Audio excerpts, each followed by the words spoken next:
My name is Diego Ramirez, and this is the most disturbing story I've ever lived through. A story that began with an impossible phone call and led me to discover a truth so dark that I still have trouble believing it happened right here in San Diego. It was an ordinary Tuesday in October. The hot Santa Ana winds were blowing through the windows of my accounting office downtown, carrying that characteristic smell of eucalyptus and dust that we know so well in California. I was reviewing the books for Senor Martinez's auto shop when my cell phone rang. The number was unknown. Normally I wouldn't answer, but something made me press the green button. On the other side of the line, I heard labored, nervous breathing. Then came the voice, a voice that chilled my blood and made my heart stop for an instant. "Daddy, it's me, Sophia. Please, help me." I dropped my pencil. Sophia. My daughter Sophia, who had died 15 years ago in a car accident on Interstate 8, when she was only 8 years old. The same Sophia I had buried at Holy Cross Cemetery, on a gray December morning that still haunted me every night. "Who is this?" I murmured. My voice choked. "This is a very cruel joke. Daddy, please listen to my voice. They're hurting me, I'm scared. I know you thought I died, but I didn't die. They took me. They did terrible things to me."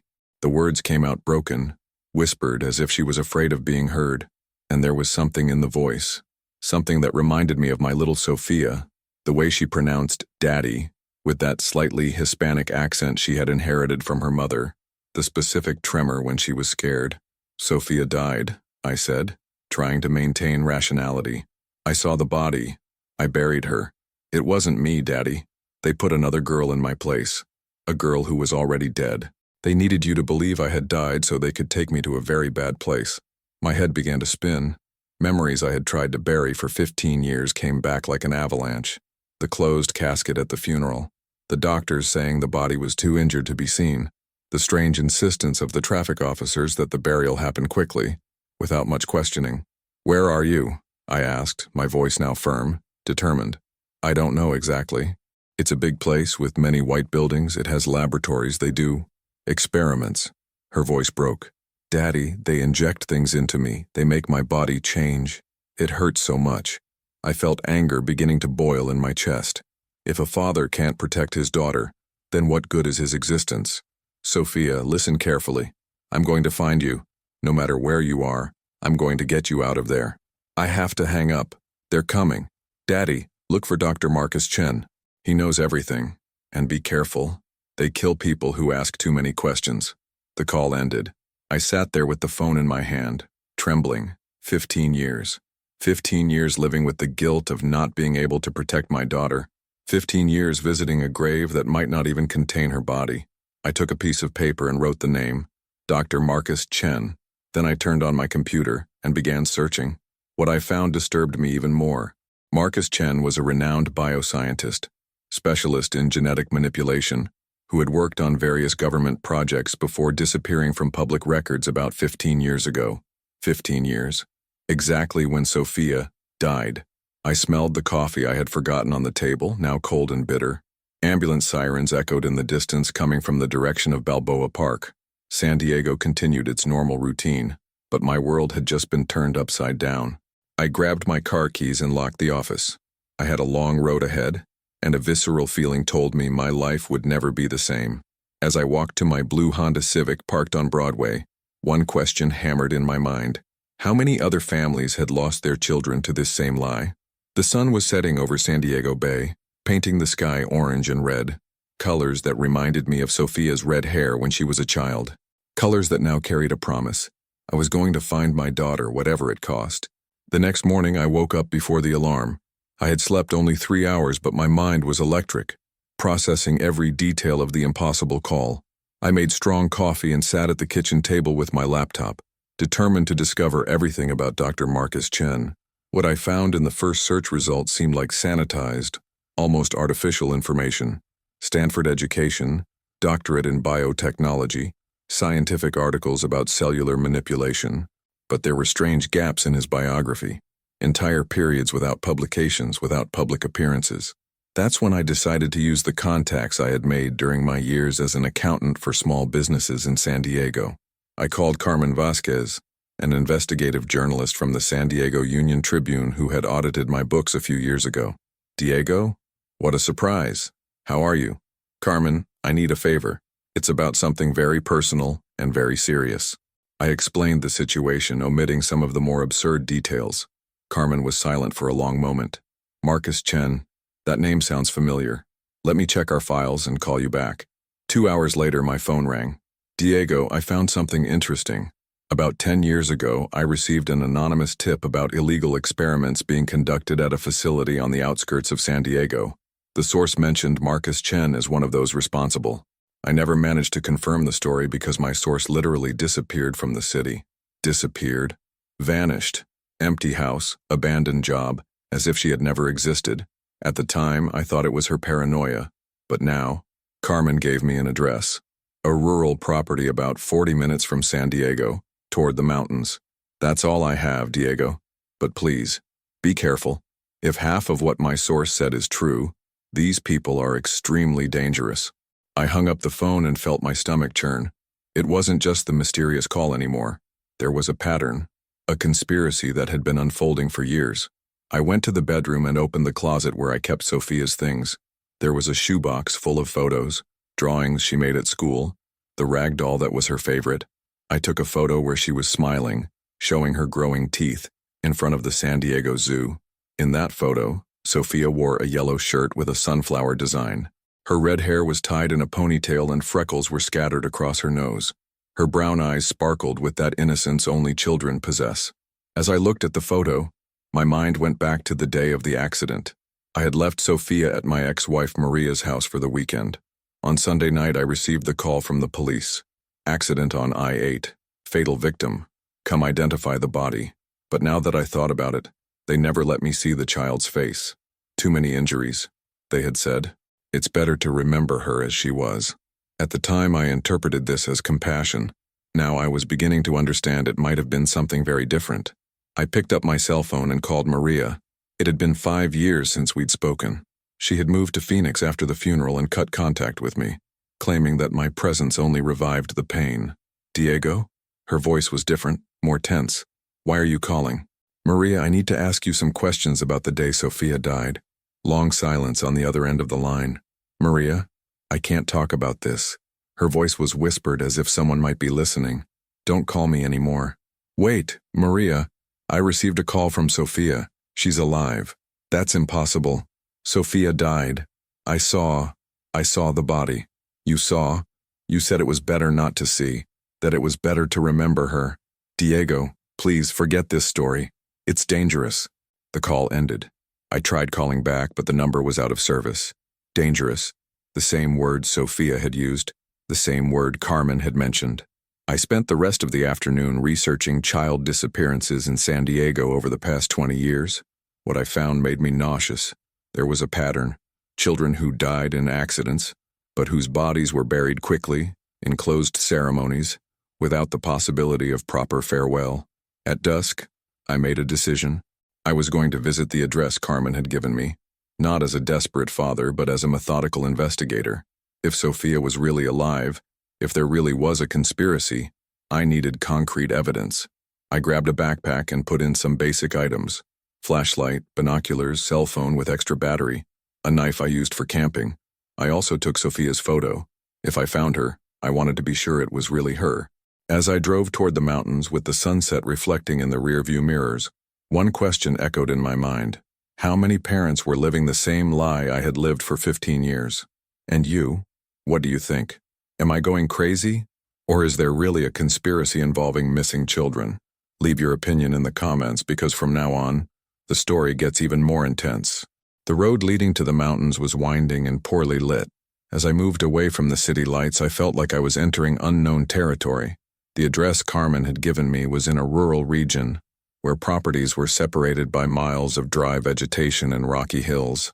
It was almost 9 at night when I reached the location. I stopped the car about 500 meters from the indicated address and continued on foot, using only the light of the full moon to guide me. The air was dry and loaded with the smell of sage and eucalyptus that characterizes the California interior. The property was much larger than I had imagined. High metal fences extended as far as I could see, crowned with barbed wire. Private property and no trespassing signs were scattered at regular intervals. But what caught my attention most were the cameras. There were security cameras everywhere, some of them with infrared lights blinking in the darkness. I used my binoculars to observe the interior of the property. I could see several low buildings all painted white, connected by covered walkways. There was a communication tower in the center of the complex and, in the distance, what appeared to be a small landing strip. While I observed, I saw a white van leave one of the buildings and head toward the main gate. I quickly hid behind a bush and watched the van pass on the road toward the city. In the windshield, I could see the profile of a man wearing glasses and a white lab coat. It was almost 10 o'clock when I decided to return to the car. I had seen enough to confirm that this place was not an ordinary rural property. It was some kind of scientific or medical facility, operating in absolute secrecy. On the way back to San Diego, I stopped at a 24-hour gas station. While I was filling up the car, I noticed a man watching me from inside the convenience store. He was Hispanic, maybe my age, wearing a red flannel shirt. When our eyes met, he made a discreet signal with his head toward the bathrooms. My instinct told me to leave, but something in his expression made me hesitate. There was urgency in his eyes, a familiarity I couldn't explain. I finished filling up and walked to the bathrooms. The man was already there, checking if we were alone. "You're Diego Ramirez," he said, without preamble. "You received a call from your daughter." I felt my blood freeze. "How do you know that?" "Because my son also called me. 3 months ago." He extended his hand. "I'm Roberto Santos. My son Miguel died in a drowning at Mission Beach 12 years ago. He was 9 years old." I shook his hand, feeling that I had finally found someone who understood what I was going through. "Roberto, did you go there, to the facility?" "I tried. Twice. The first time I was almost caught by the guards. The second time," he rolled up his shirt sleeve, revealing a deep scar on his forearm. "They have dogs. Dogs trained to attack. And your son? Did you manage to talk to him again?" "Once a month, always on the same day, always at dawn. He says there are other children there. Many others. Children who were taken over the years from all over the region." Roberto took a crumpled piece of paper from his pocket. I wrote down everything Miguel told me. Names, dates, descriptions. There's a list here of at least 20 children who died under similar circumstances. I took the paper and began to read. Some names I recognized from local news. Cases that had moved San Diego. Families who had lost their children in tragic and inexplicable accidents. "Roberto, we need to go to the police." I already tried. They treated me like a madman. They said I was suffering from pathological grief and recommended therapy. His voice carried deep bitterness. "The police won't help us, Diego. Whoever is behind this, they have protection. So what do?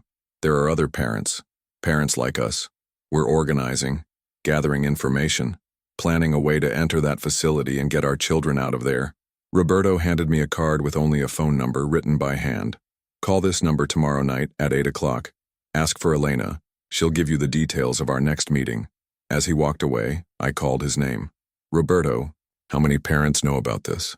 "More than you imagine, Diego, and fewer than we would need."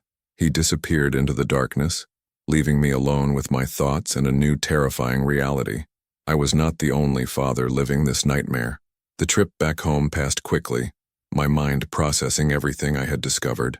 Arriving home, I went straight to the computer and began researching the names on the list Roberto had given me.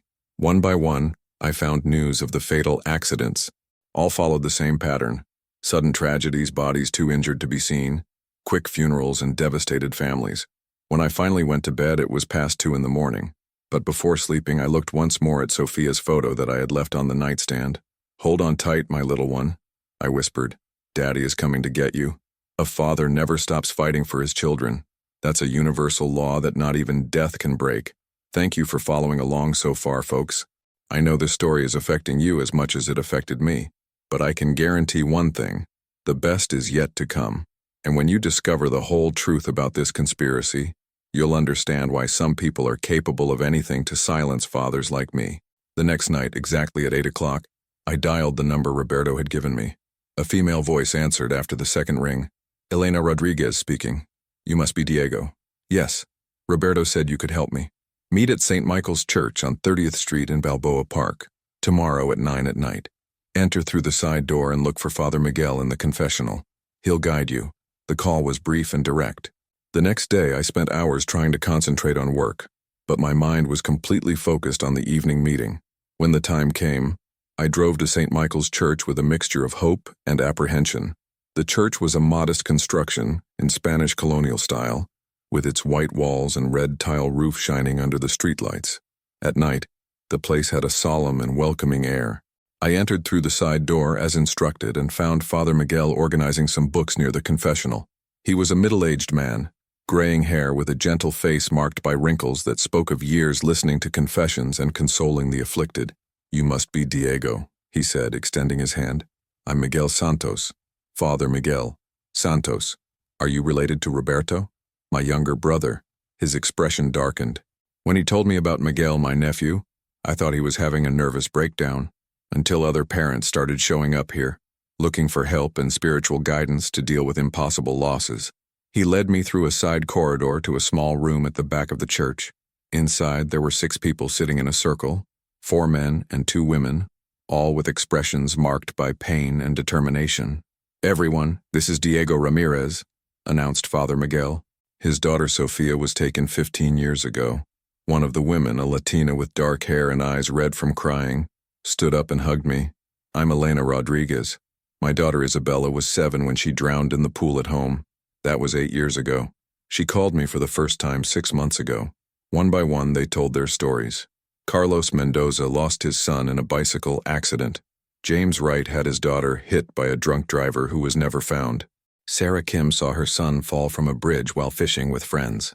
All followed the same morbid pattern: sudden accidents, unrecognizable bodies, rushed funerals, and years later, impossible calls from children asking for help.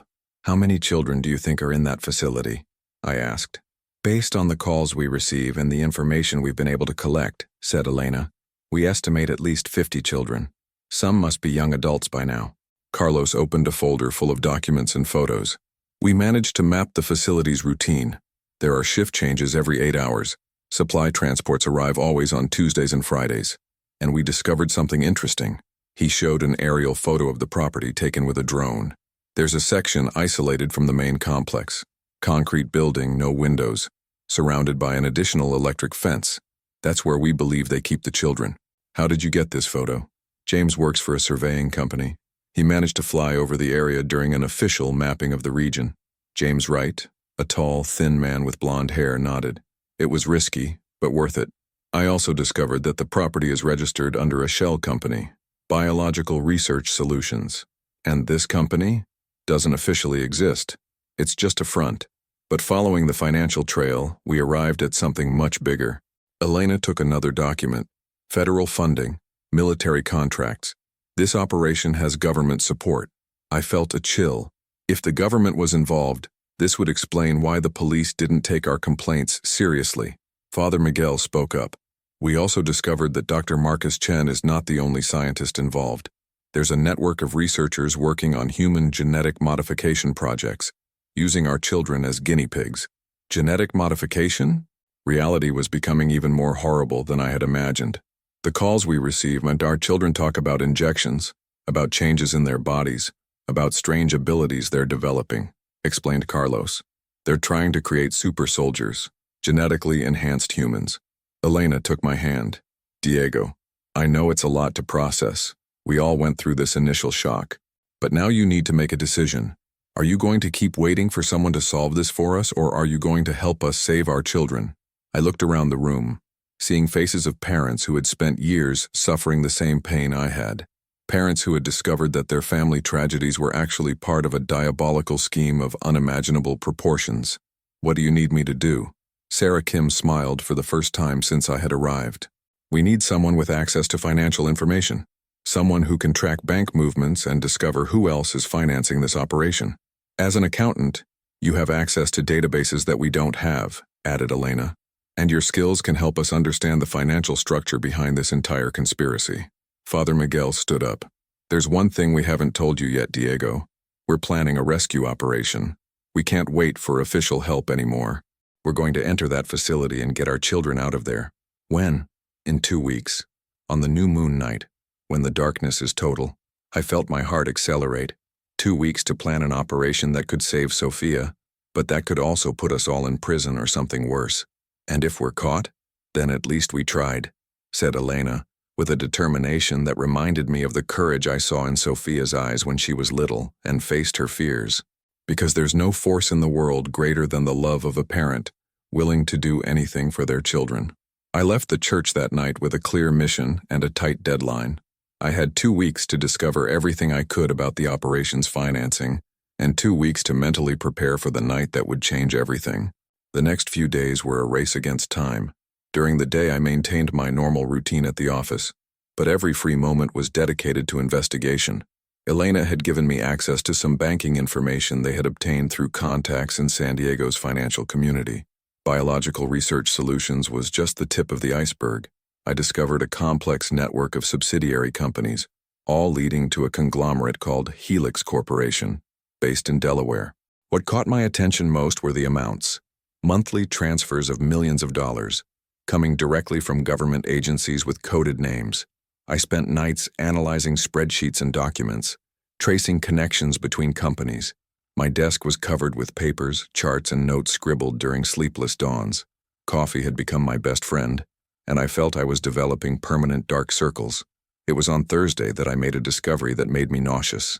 Among the financial documents, I found payment receipts for a specimen acquisition program. The amounts corresponded exactly to the dates when several children from our list had died. They were paying to kidnap our children. I immediately called Elena. "Elena, I need to show you something. Can you come to my office now?" "Diego, it's 11 at night. Can it wait until tomorrow?" "It can't. I discovered something about how they choose the children, and it's not random." An hour later, Elena was sitting at my desk, analyzing the documents I had organized. Her face grew paler as she read. "Diego, they have specific criteria: age, blood type, family medical history." "Exactly. And look at this." I showed a spreadsheet with genetic codes. "They're looking for children with specific genetic characteristics, children who have a higher probability of responding positively to the modifications they're trying to make." Elena picked up the phone and began dialing. "Who are you calling?" "Roberto, he needs to know this." She waited for the call to connect. "Roberto, are you sleeping?" "Sorry, but it's urgent. Come to Diego's office now. We discovered how they chose our children." While we waited for Roberto to arrive, I continued showing Elena what I had discovered. There were also records of failures in the program, children who didn't respond well to the experiments and were discarded. "Elena, they're killing the children who don't serve the experiments." She covered her face with her hands. "Dear God, how many children have they killed?" Roberto arrived 20 minutes later with Father Miguel. Both looked like they had come straight from bed but were completely awake when they saw the gravity of the situation. "We have to accelerate our operation," said Roberto after analyzing the documents. "If they're discarding children who don't serve, Sofia and Miguel could be in immediate danger." Father Miguel was pale. "Diego, these numbers here, are they identification codes for the children?" "Yes. Why?" "Because I recognize some of them. They're the same codes that appeared in documents I found at the diocese a few years ago. Documents about children who were being transferred for special medical treatment." We all felt the weight of realization. The conspiracy was much bigger than we had imagined. It wasn't just rogue scientists. There was involvement from institutions that should protect children. "Father, do you have those documents?" "Some. They're stored in a safe place, but Diego, if the church is involved, then no one is trustworthy. Absolutely no one."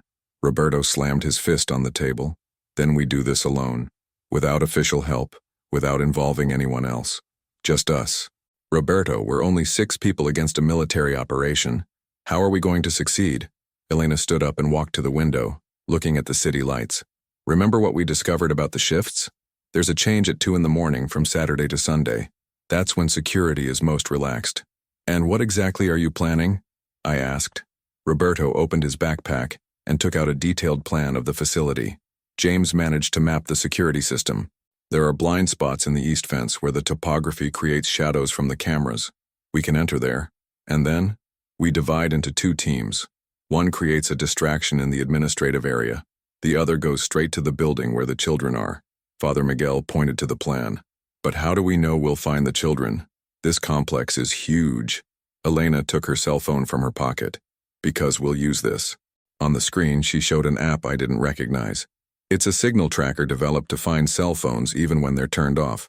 If our children still have access to phones to make calls, we can track them. Does this work? We tested it last week. We managed to detect the signal from the phone Miguel uses to call Roberto. The genius of the plan began to make sense. It wasn't just a blind rescue operation. It was a technology-guided rescue. And if we're discovered before finding the children? Roberto and Elena exchanged a somber look. Then we improvise. But Diego, you need to understand one thing. This might be our only chance.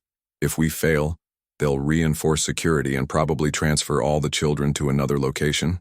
Or worse, added Father Miguel, they might decide the program is too exposed and terminate it definitively. The weight of responsibility fell on my shoulders like an avalanche. It wasn't just about saving Sophia. It was about saving dozens of innocent children who had been turned into guinea pigs for diabolical experiments. All right, I said finally. What do I need to do? Elena smiled, but there was sadness in her eyes. You're going to be our communication line with the outside world. If something goes wrong in there, you'll be responsible for ensuring that the truth about this operation comes to light. Wait, I'm not going with you? Diego, someone needs to stay outside. Someone who can document everything and, if necessary, take the evidence to the press. Roberto took a digital camera from his backpack. Besides, if we're arrested or if something worse happens, you'll be the only person who knows the whole truth about this conspiracy. I understood they were giving me the most difficult task of all, staying behind while others risked their lives to save my daughter. Sometimes a father's courage isn't in facing danger, but in accepting that others fight the battles you can't win alone. We left the office at 3 a.m, each carrying part of the responsibility for a mission that would change our lives forever. We had only 2 days for final preparations, 2 days to try to save our children from a nightmare that had lasted years. Saturday arrived like a weight on my chest. I spent the entire day in uncontrollable anxiety, checking and rechecking all the equipment Elena had given me. Camera with long-range lens, radio communicator, night vision binoculars, and a tablet with signal tracking software. At 8 p.m, we met in the parking lot of a closed Mexican restaurant, 15 minutes from the facility. Everyone arrived.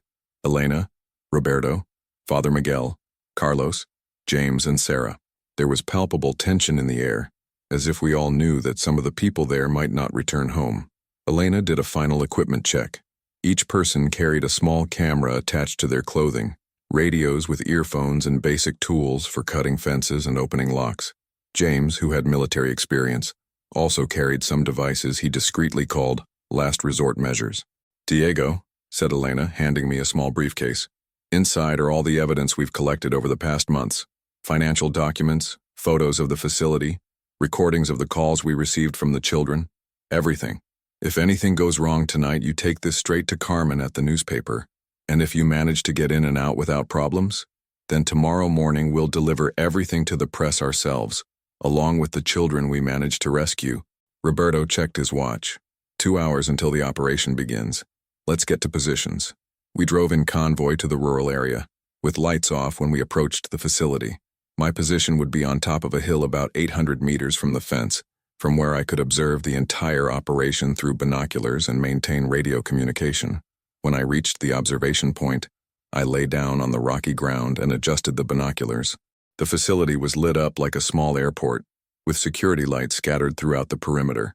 I could see 2 guards patrolling the main gate and observation towers at the corners of the property. Diego, can you hear me? Elena's voice crackled on the radio. Loud and clear. I see 2 guards at the main gate, observation towers active at all 4 corners. Perfect. We're in position. James and Carlos will create the distraction in the administrative area in 15 minutes. Roberto, Sarah, and I are going to the children's building. While I waited, I activated the tracking software on the tablet. Immediately, 3 weak signals appeared in the area corresponding to the isolated building we had identified in the aerial photos. Elena, I'm detecting 3 cell phone signals in the target building. Confirmed. There are children there. Excellent, we're starting now. Through the binoculars, I saw 4 dark figures moving through the vegetation toward the east fence. Elena, Roberto, Sarah, and Father Miguel were silently approaching the facility, taking advantage of the shadows created by the hills. 10 minutes later, I saw a small explosion of light in the administrative area, followed by the sound of alarms going off. James and Carlos's distraction had worked. Immediately, I saw guards running toward the opposite side of the facility, leaving the children's building area less guarded. Diego, we're cutting the fence. 2 minutes to entry. My heart was beating so hard I thought the guards could hear it even 800 meters away. Through the binoculars, I could follow the tiny figures moving through the complex. Elena, entry confirmed. You're inside. The next 15 minutes were the longest of my life. I saw movements in the windows of the isolated building, lights turning on and off but couldn't distinguish details. The tablet showed that the cell phone signals continued active, but now there were also new signals moving through the building, probably Elena and the team using their own cell phones. Diego, we did it. Elena's voice was breathless but exultant. We found them. There are 17 children here, some very sick, but alive. I felt tears running down my face. And Sofia? Did you find Sofia? Roberto is with her now. Diego, she's okay. She's alive. For a moment, I felt like my heart was going to explode with relief. 15 years of guilt, 15 years of pain, and finally, I was about to have my daughter back. How are you going to get out with 17 children? That's where it gets complicated. Some are too weak to walk. We're going to need more time than we planned. That's when I saw through the binoculars something that chilled my blood. 3 black vans were approaching the facility at high speed with lights off. They weren't facility vehicles. They were reinforcements. Elena, listen. 3 vans approaching from the south gate. You have reinforcements coming. How many people? I can't see, but it's many. There was tense silence on the radio. Diego, if we can't get out with all the children, you know what to do. Elena, no, you're going to make it. Listen carefully. If I don't talk to you in the next 30 minutes, you take that briefcase and go straight to the newspaper. No matter what happens to us, this evidence needs to reach the public. Through the binoculars, I saw the vans positioning strategically around the facility. Armed men began getting out of the vehicles, forming a siege. They weren't ordinary security guards. They were military or paramilitary, with complete tactical equipment. Elena, you're surrounded. Get out now. We can't leave the children. Elena, the radio went silent. In the next few minutes, I saw flashes of light coming from inside the building. They weren't electric lights. They were gunfire. A father can endure any pain except being unable to protect his children when they need him most. I grabbed the briefcase with the evidence, knowing it might be the only thing left of our attempt to save our children. But as I ran back to the car, part of me refused to accept that everything was over. Sofia was alive. I had heard Elena's voice confirming it, and as long as she was alive, I couldn't give up. I arrived home at 4 a.m, trembling and in shock. For 2 hours I tried radio contact but only heard static. I had witnessed what seemed to be a massacre, and now I carried in my hands the only evidence of a conspiracy that had cost the lives of the only allies I had. I couldn't sleep. I sat at the kitchen table, looking at the briefcase Elena had given me, knowing I should take it to Carmen at the newspaper. But part of me refused to accept that Elena, Roberto, and the others were dead. At 6 a.m, I made a desperate decision. I would return to the facility alone, not to attempt a heroic rescue, but to confirm what had happened and, if possible, find some trace of Sofia. I took my car and drove again toward the mountains. The road was empty, just some rural workers heading to their farms. When I reached the facility area, I stopped about a kilometer away and continued on foot. What I saw confused me. The facility looked completely normal. There were no signs of disturbance, no military vehicles, no indications that something dramatic had happened during the night. Using binoculars, I observed the morning routine. Normal guards in the towers, white-coated staff entering and leaving the buildings, ordinary white vans transporting supplies. It was as if the rescue operation had never happened. Then I saw something that made me question my own sanity. A white van left the complex and passed on the road near where I was hiding. Through the windows for a split second I could see faces, children's faces. One of them had red hair. I followed the van at a safe distance for about 20 kilometers, until it entered a smaller property, closer to the city. It was an industrial complex disguised as a logistics company, with several loading docks and parked trucks. I parked in a position where I could observe the movement. During the next 3 hours I saw a worrying pattern. Vans arrived from the main facility loaded and left empty.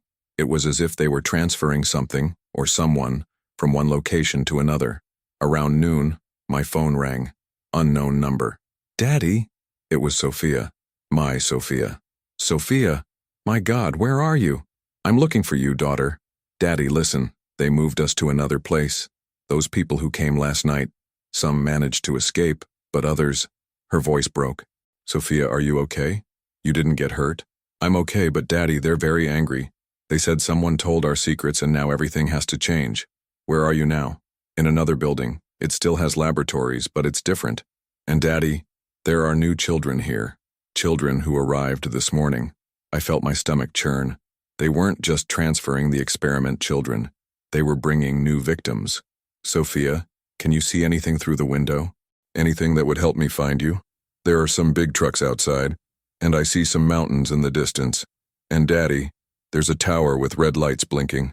I looked around and saw exactly what she was describing. The transmission tower near the industrial complex, the cargo trucks, the San Diego mountains in the background. Sophia, you're very close to me. I'm going to get you out of there. Daddy, no, it's dangerous. They have guns now. And they said if anyone else tries to take us, they're going to hurt us badly. Sophia, listen carefully. I'm not going to give up on you. Never. But I need to be smart about this. I know, Daddy. I always knew you would come get me. Her voice was more mature than I remembered. 15 years in captivity had transformed my little 8-year-old Sophia into a 23-year-old young woman. Sophia, did you talk to other children about me? About other parents who were looking? Yes, there's Miguel. He talked a lot about his daddy, Roberto. And there's Isabella, who said her mom was going to come get her. Daddy, what happened to them? I couldn't answer. How do you explain to a daughter that maybe the only adults who had tried to save her were dead? Sophia, I need to hang up now, but I'm going to find a way to get you out of there.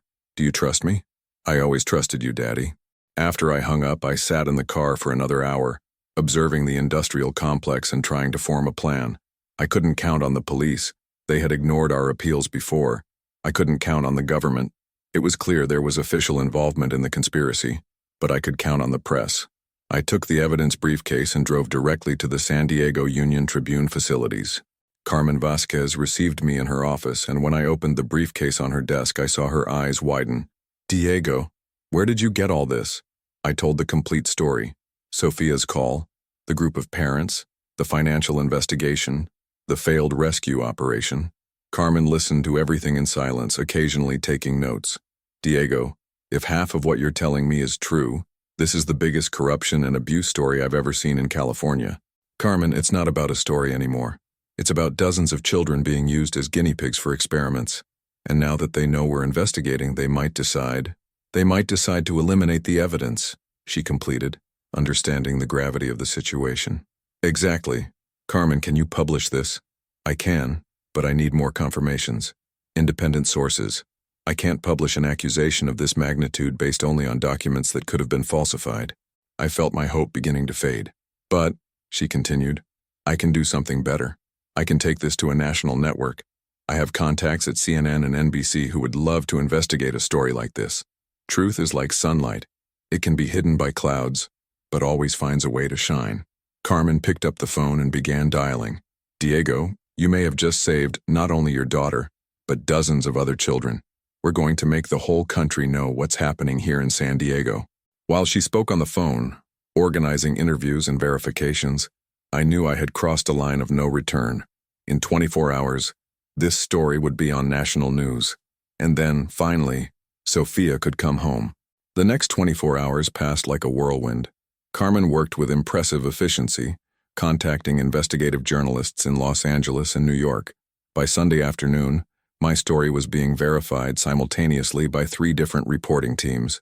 That's when I received a call that changed everything. Diego Ramirez? Yes. My name is Agent Michelle Torres, FBI. I need to speak with you immediately. My first instinct was to hang up. After everything I had discovered about government involvement, I didn't trust any federal authority. But something in her voice made me hesitate. About what?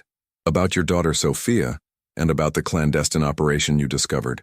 Mr. Ramirez, for 5 years I've been investigating the same conspiracy you stumbled upon, and I believe your information could be the key we needed. How do I know this isn't a trap? Because I'm going to give you information that only someone from the inside could have. The operation has the codename Genesis. Dr. Marcus Chen reports to a man named General Harrison Webb, and there are similar facilities in at least 6 different states. I felt my blood freeze. She knew details I hadn't discovered. Where do you want to meet? At Balboa Park, near the zoo, in 1 hour. Come alone. but bring all the evidence you collected. An hour later, I was sitting on a bench in the park, watching families enjoying the sunny Sunday. Children were running and playing, protected by parents who had no idea of the nightmare I had been through. Agent Torres was a middle-aged Latina woman, dark hair pulled back in a bun, wearing a discreet suit. She sat next to me without ceremony. "Mr. Ramirez, first of all, I need you to know that your friends are not dead." I felt like a 100-pound weight had been lifted from my shoulders. "Elena? Roberto? Are they okay?" "They're in protective custody. Saturday night's operation was intercepted by the FBI at the last minute. We managed to get your team and 8 of the children out before reinforcements arrived. And Sophia? Your daughter was among those transferred to the second location, but now we know where she is, thanks to the information you passed to the press." Agent Torres opened a folder and showed me aerial photos of the industrial complex where I had seen Sophia being taken.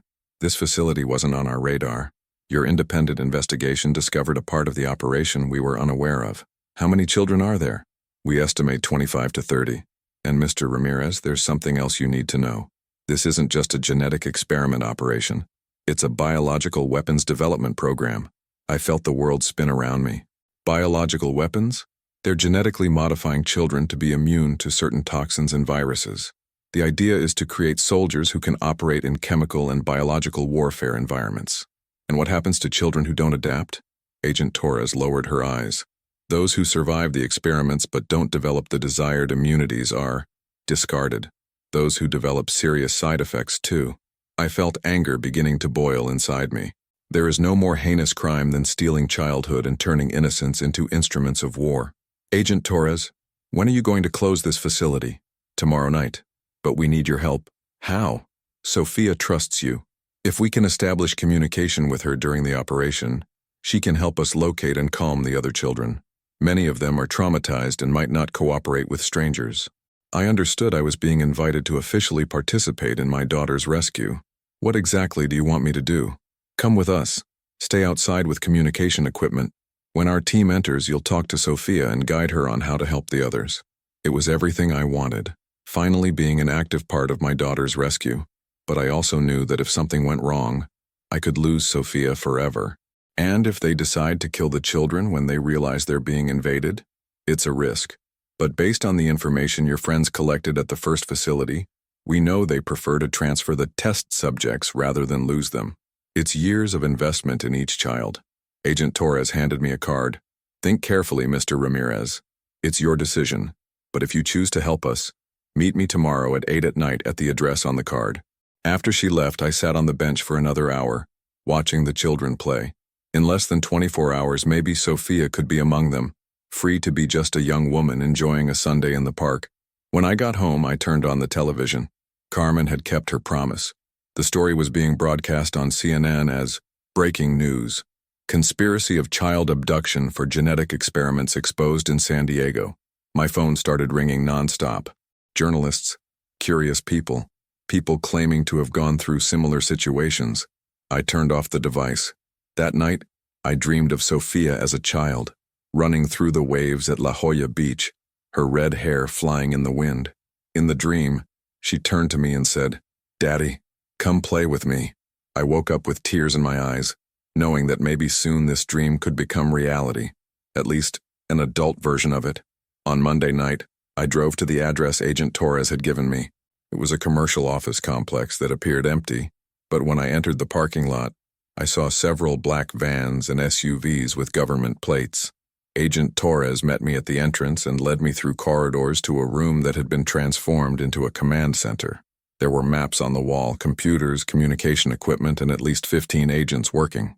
"Mr. Ramirez, I want to introduce you to Agent in Charge Peterson." Peterson was a tall man with graying hair, with the air of someone who had seen many operations like this. He shook my hand firmly.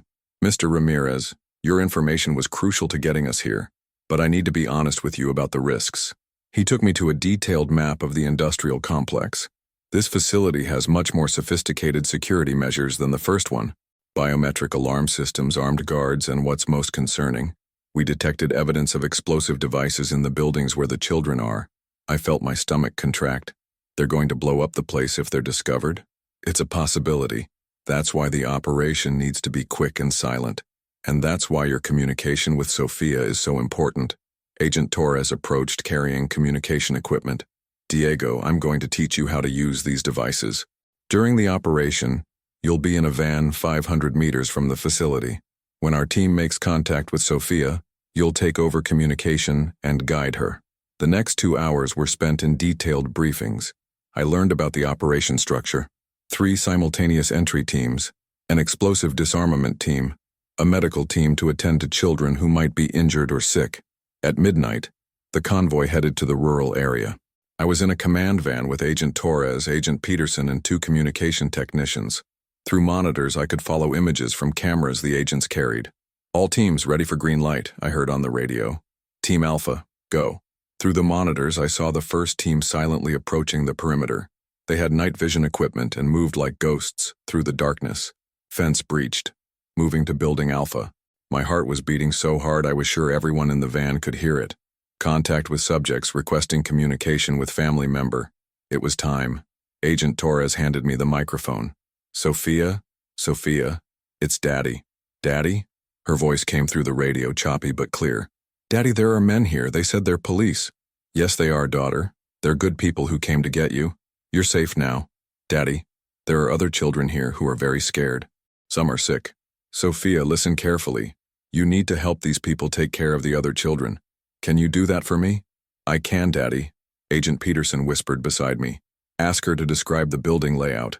Sophia, can you tell these people how many rooms there are? And if there's anyone watching you? There are 3 big rooms. The younger children are in the first room, the older ones in the second. The third room has medical equipment. Her voice paused. Daddy, there are 2 men in white coats in the equipment room. They have medicines that make us sleep. All teams, we have 2 subjects in medical bay. Approach with caution. The next few minutes were tense. Through the radio, I heard whispered commands and quick movement. Medical bay secured, 2 subjects detained. Sophia, is everything okay? Did the men leave? Yes, Daddy. The good people are here now. They're helping the children who are sick. Building Alpha secured. 26 children recovered. Requesting medical evacuation. Agent Peterson smiled for the first time that night. We did it, Diego. Your daughter is safe. But the operation wasn't over yet. Through the monitors, I saw a second team heading to another building. Team Beta, movement detected. We have vehicles approaching. My heart sank. Just like in the previous operation, reinforcements were arriving. Sophia, listen carefully. You're going to be taken out now, very quickly. Don't be afraid.